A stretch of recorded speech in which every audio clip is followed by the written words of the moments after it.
मक्खी का घमंड। एक घना जंगल था। उस जंगल में एक शेर भोजन करके पेड़ के नीचे आराम कर रहा था। इतने में ही एक मक्खी उड़ती उड़ती वहां आई और मक्खी शेर के कानों के पास आकर भिनभिनाने लगी। उस शेर को बहुत मुश्किल से नींद आई थी। उसने नींद में ही पंजा उठाया, मक्खी वहां से उड़ गई। लेकिन फिर से मक्खी शेर के कानों के पास आकर भिन भिन करने लगी।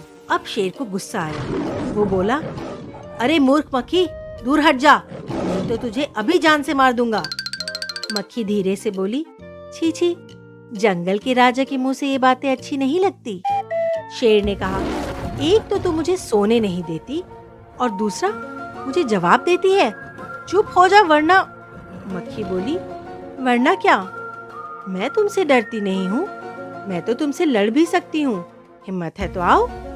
शेर आग बबूला हो गया। उसने कान के पास जोर का पंजा मारा। मक्खी तो उड़ गई, लेकिन शेर का कान छिल गया। मक्खी उड़कर शेर की नाक पर बैठ गई। शेर ने फिर पंजा मारा। मक्खी फिर उड़ गई, लेकिन शेर का नाक छिल गया। इस तरह मक्खी कभी शेर के माथे पर बैठती, तो कभी उसके मुंह पर और कभी उसके गर्दन पर। शेर पंजा मारता जाता और खुद ही घायल होता जा रहा था। मक्खी तो तुरंत उड़ जाती थी। अंत में शेर थक गया और बोला, मक्खी, मैं हारा और तुम जीत गई। अब ये लड़ाई बंद करो। मक्खी घमंड में चूर होकर उड़ती हुई आगे बढ़ी। उसे रास्ते में एक हाथी मिला। मक्खी बोली, अरे हाथी, मुझे प्रणाम कर। मैंने अभी अभी जंगल के राजा शेर को हराया है। हाथी ने सोचा कि इस मक्खी से बहस करना मूर्खता है। उसने मक्खी को प्रणाम किया और आगे बढ़ गया। झाड़ियों में बैठी एक लोमड़ी ये सब देख हंसने लगी। इतने में ही मक्खी उड़ती हुई लोमड़ी के पास गई। मक्खी बोली, लोमड़ी, मुझे प्रणाम कर। मैंने अभी अभी जंगल के राजा शेर और इतने बड़े हाथी को हराया है।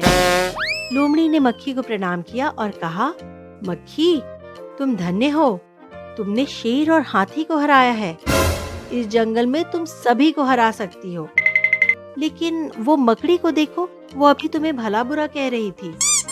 ये सुन मक्खी घमंड में गुस्से से आग बबूला हो गई।